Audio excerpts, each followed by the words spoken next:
ଆଜି ଜାନୁଆରୀ ମାସ 4 ତାରିଖ ରବିବାର। ଆଜିର ପାଣିପାଗ ଅପଡେଟ୍।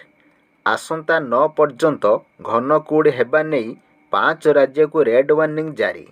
ଭାରତୀୟ ପାଣିପାଗ ବିଭାଗ ଘନ କୁହୁଡ଼ି ହେବା ନେଇ ଦିଲ୍ଲୀ, ହରିୟାଣା, ପଞ୍ଜାବ, ଚଣ୍ଡିଗଡ଼ ଏବଂ ଉତ୍ତରପ୍ରଦେଶକୁ ଆସନ୍ତା 9 ତାରିଖ ପର୍ଯ୍ୟନ୍ତ ରେଡ୍ ୱାର୍ଣ୍ଣିଂ ଜାରି ଅଛି।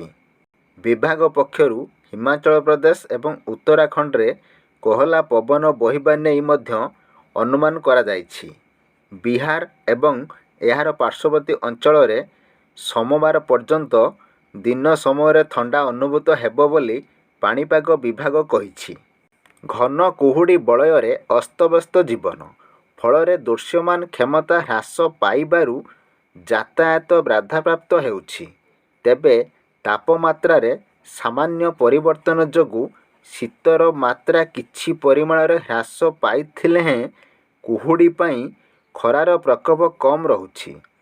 ଆସନ୍ତା 2 ଦିନ ମଧ୍ୟରେ 2ରୁ 3 ଡିଗ୍ରୀ ରାତି ତାପମାତ୍ରା ବୃଦ୍ଧି ପାଇବାର ସମ୍ଭାବନା ରହିଛି।